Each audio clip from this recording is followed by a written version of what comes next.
Hello, welcome back. Today I have my shades, which makes a nice change. It's a lovely day today, so it's inspired me, and I thought I'll do another video today about magic, just in general. Now, magic is a very, very deep and complex subject, as many of you will know. But really, there's so much misunderstanding surrounding magic in the wider community that I just thought I'd want to address a couple of the more basic points to do with it. I say basic, but you know how I like to, go off on one in these videos. So here it goes. Does magic work? Is the most common question I've heard people ask. Does magic work?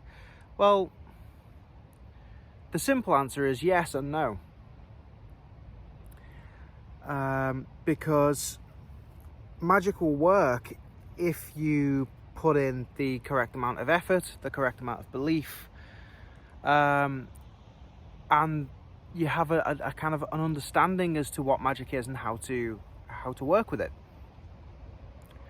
If you've got all that, then yeah, magic works. But if you're lacking one of those things, if you're lacking an understanding as to what magic is and how it should work, or if you're lacking faith in the magic, or if you lack the willpower to actually do the necessary amount of work to make it manifest, then it's not going to work. It's a bit like trying to make a fire. You need three ingredients, don't you? You need heat, you need fuel, and you need air. You take one of them away and the fire can't thrive, it dies. It's the same with magic.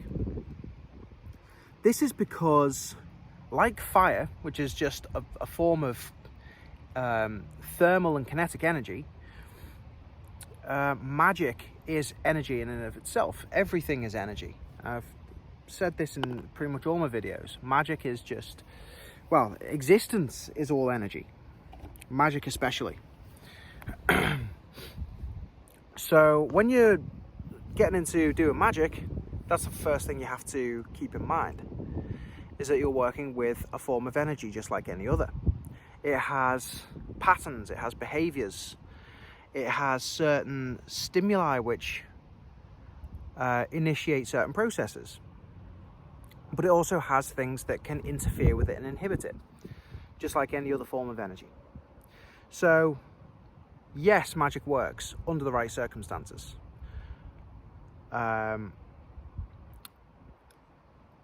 So what is magic really, other than energy? I mean, energy is such a very vague term, isn't it, really? When we say, oh, magic is energy, what are we actually talking about here? Well, to explain that, there's no real simple answer, so here we go, off on a ramble. Everything in existence, physical, ethereal, it's all energy, it's all vibration. It's all the same substance existing in different states. My physical body is just a denser state, or denser version of my ethereal body. And my ethereal body is a slightly denser version of my, you could say, astral or cosmic body. It's all the same substance, but different states. A bit like water.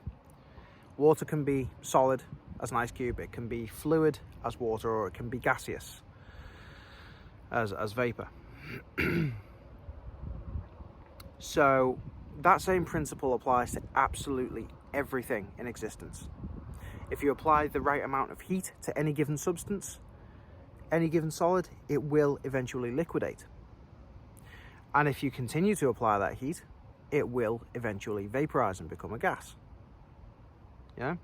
Or if you cool something, if you slow its vibrational rate enough, then you can turn anything to a solid.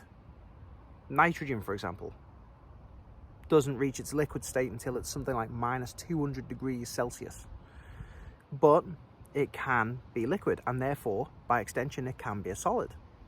We're never going to experience it in that state. Well, it's highly unlikely that we ever will, because how do we cool something to that, that degree?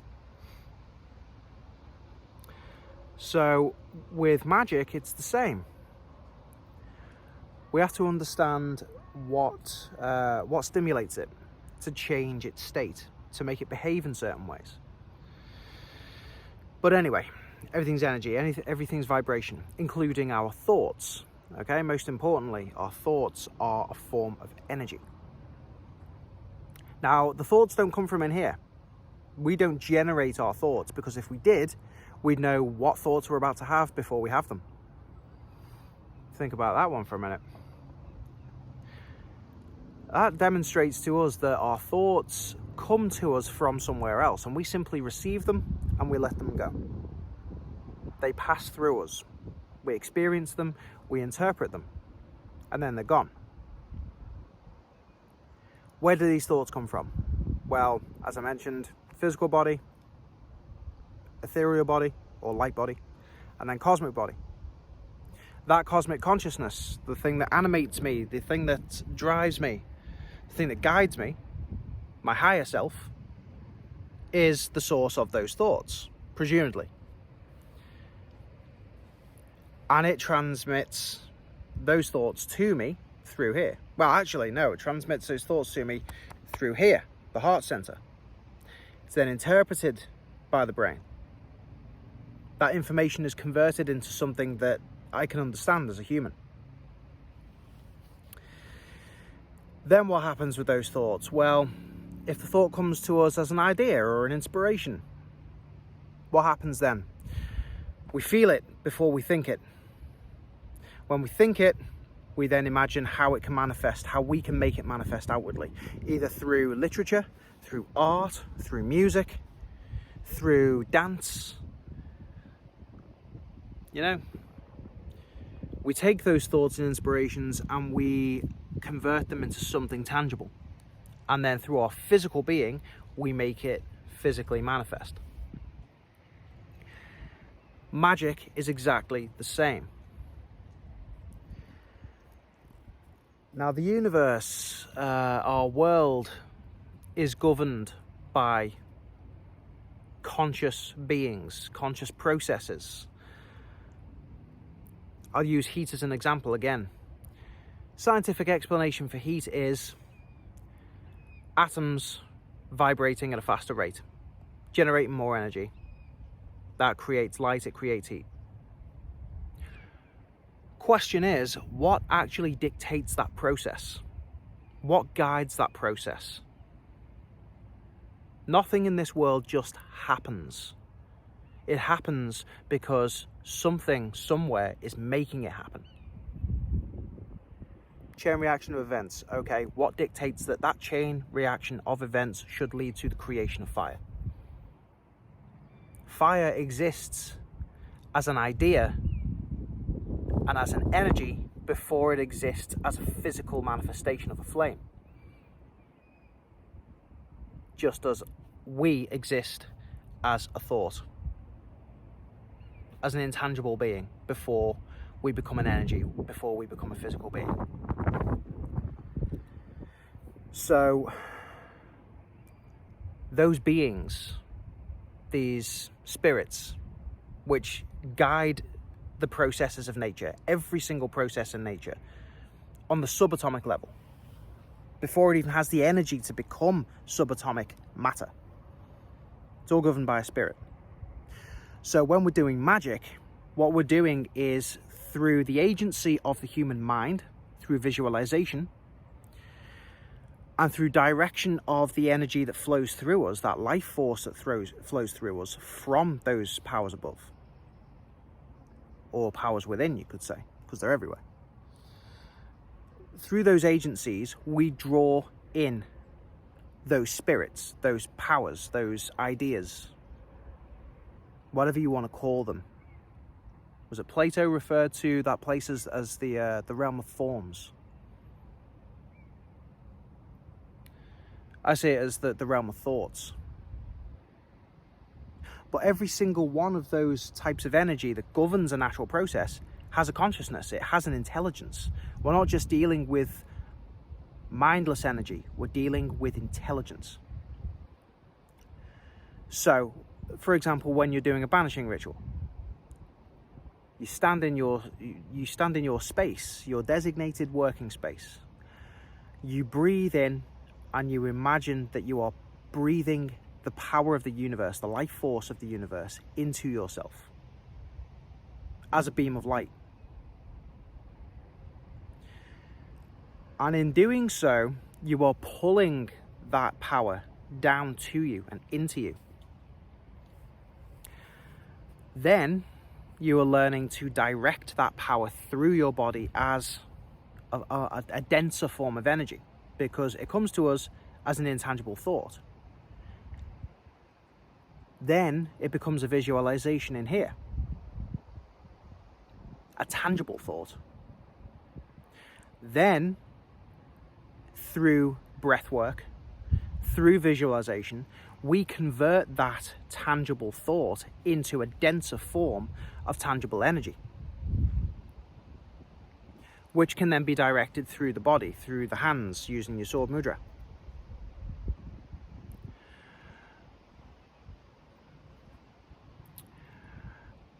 Through directing that energy out of ourselves into the physical world in line with an idea or an intention, that which has come to us from the divine source, that inspiration, that desire to manifest healing for ourselves or for others, or to manifest good fortune for ourselves or others,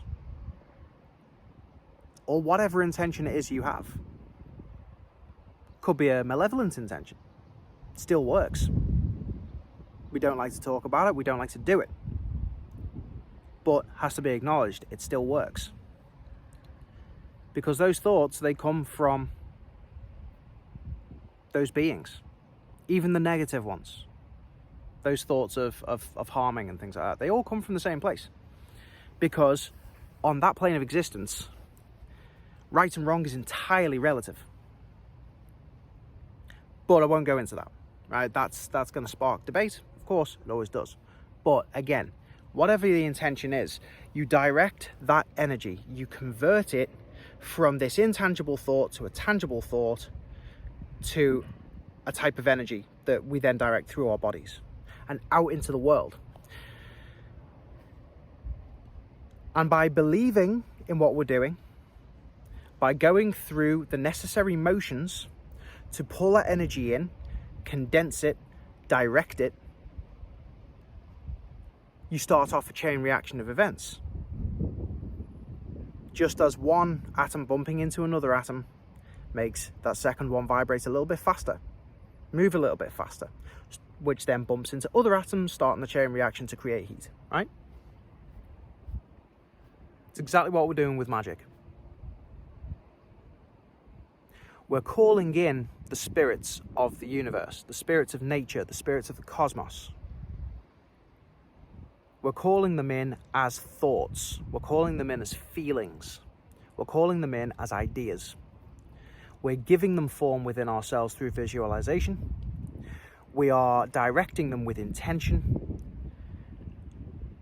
And we are projecting them in a denser, more tangible form through the energy of our bodies.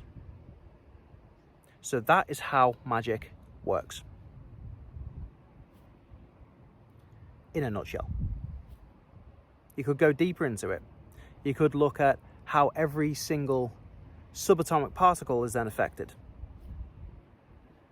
How that then alters the behavior of certain subatomic particles in order to coalesce with others in a certain combination to create a particular type of atomic element. You know, it's crazy. It sounds crazy. But it's so crazy it kind of makes more sense. See, that's the thing. Magic exists in the realm of the supra-rational. That point where to contemplate it, to try to rationalize it, it makes no sense. But the more you delve into it, things make so little sense that together they make sense.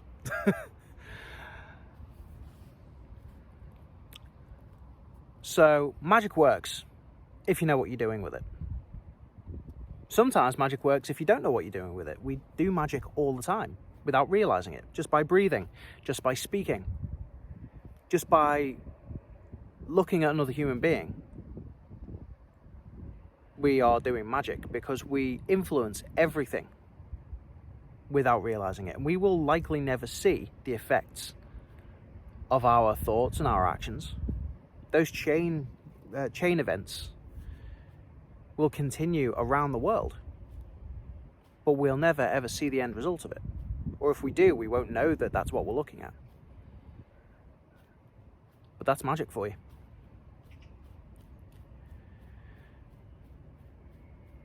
I hope this has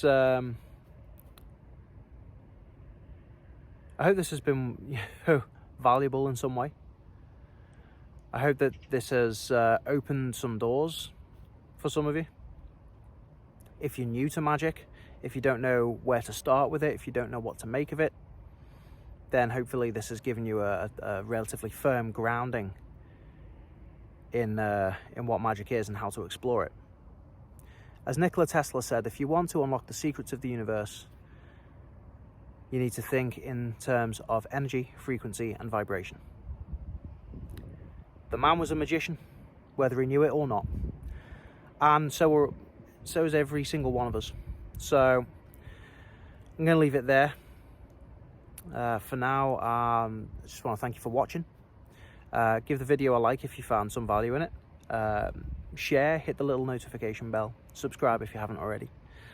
And until my next one, thank you all very much for watching. And wish you all many blessings. May your gods go with you. Bye for now.